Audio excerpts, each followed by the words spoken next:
আসসালামু আলাইকুম রহমতুল্লাহি ওয়া বারাকাতুহু। প্রিয় দর্শক, এখন আমরা জান্নাতুল বাকিতে প্রবেশ করতেছি, যেখানে 10,000 সাহাবী শাহিদ আছেন মাকবারায়ে জান্নাতুল বাকি। এখানে হযরত ফাতেমা রাদিয়াল্লাহু তাআলা আনহুকে দাফন করা হয়েছে। এখানে রাসূলুল্লাহ সাল্লাল্লাহু আলাইহি সাল্লামের 4 জন স্ত্রীর কবর আছে। নবীজি সাল্লাল্লাহু আলাইহি সাল্লামের ফুফুর কবর আছে। এটা হলো জান্নাতুল বাকি। নবীজি সাল্লাল্লাহু আলাইহি সাল্লামের হাদিস অনুযায়ী জান্নাতুল বাকি হলো উঁচু জায়গাটা, অর্থাৎ এবার হাদিস এভাবে আছে, নবী সাল্লাল্লাহু আলাইহি সাল্লাম জান্নাতুল বাকি থেকে মসজিদে নববীর নিচের দিকে নামতেন। তো ওই হিসাবে বোঝা যায় যে উপরের যে জায়গাটা, উঁচু যে জায়গাটা, এটা হলো জান্নাতুল বাকি। এখানে 10,000 সাহাবায়ে কেরামকে দাফন করা হয়েছে, বা 10,000 সাহাবায়ে কেরামের মাকবারা আছে এই এরিয়াটা। কিছু ওইদিকেও আছে। আর দেখেন, এগুলা হলো সাধারণ গণকবর, অনেক বড় এরিয়া। এগুলো জান্নাতুল বাকির একটা অংশ, তবে এগুলো হলো সাধারণ গণকবর। এদিকে সাহাবায়ে কেরামের দাফন হয়েছে এমনটি পাওয়া যায় না। নবী করিম সাল্লাল্লাহু আলাইহি সাল্লামের 1.25 লক্ষ সাহাবী ছিলেন।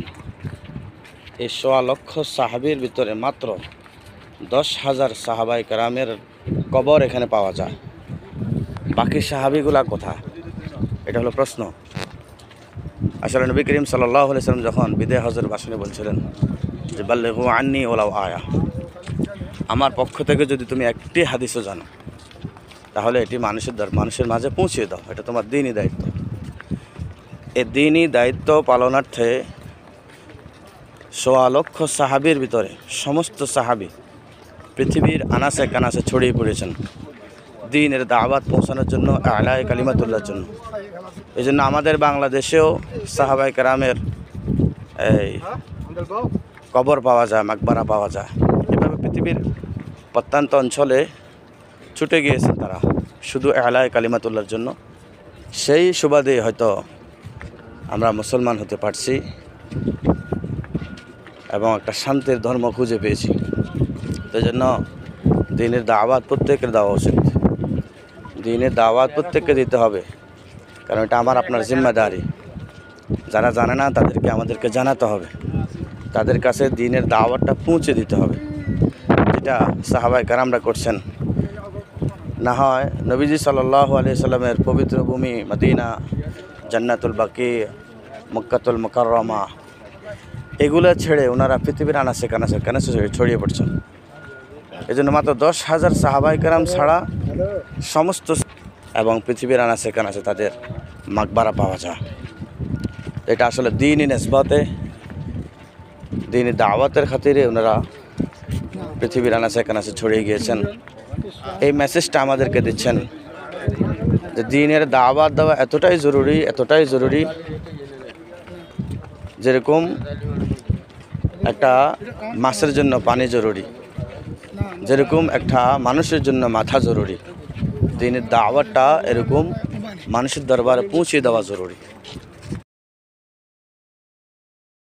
নিজ মাতৃভূমি ত্যাগ করে দ্বীনের দাওয়াত পৌঁছানোর জন্য পৃথিবীর আনাচে কানাচে ছড়িয়ে পড়া সেই সাহাবায়ে কেরামের ত্যাগের মহিমা এবং বিনিময়ে আমরা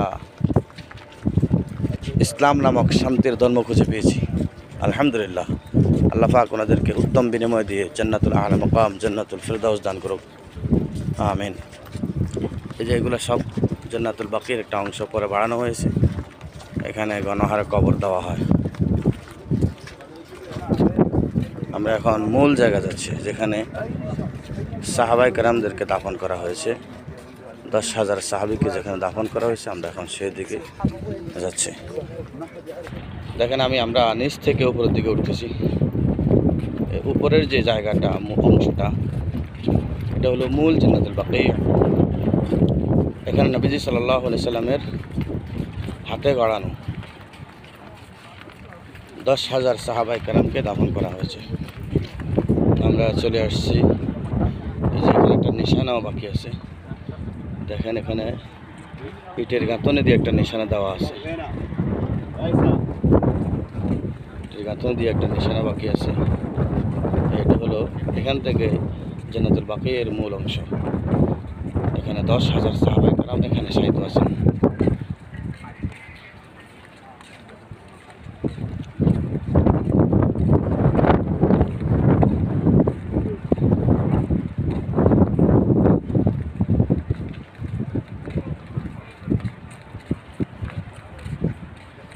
এখন আমরা মদিনাতুল মুনাওয়ারার দিকে আস্তে আস্তে নামতেছি। এই পুরা জায়গাটা অংশ থেকে একবারে মদিনার দিকে যাওয়া যে রাস্তাটা, এটার মধ্যে 10,000 সাহাবায়ে কেরাম শায়িত আছে।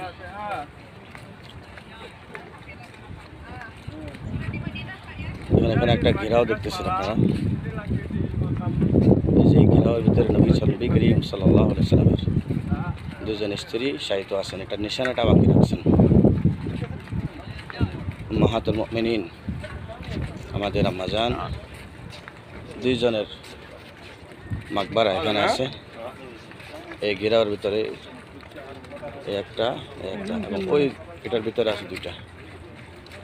এই টোটাল এখানে 7 জন উম্মাহাতুল মুমিনিনকে টোটাল এখানে দাফন করা হয়েছে। 1 জন 2 জন আর ভিতরে আছে 2 জন। এই নিশানার মধ্যে 7 জন উম্মাহাতুল মুমিনিনকে দাফন করা হয়েছে।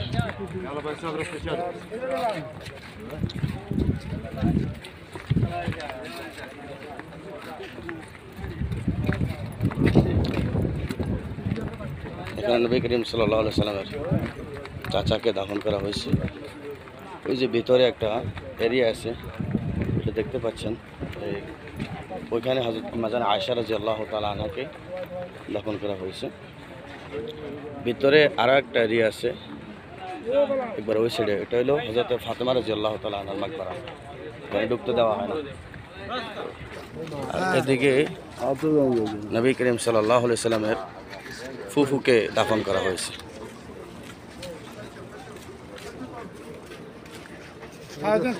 আমাদেরকে আসলে থাকতে দিচ্ছে না, সবাইকে পুলিশ বের করে দিচ্ছে। এখন আমরা জান্নাতুল বাকি থেকে এখন বের হয়ে যাব।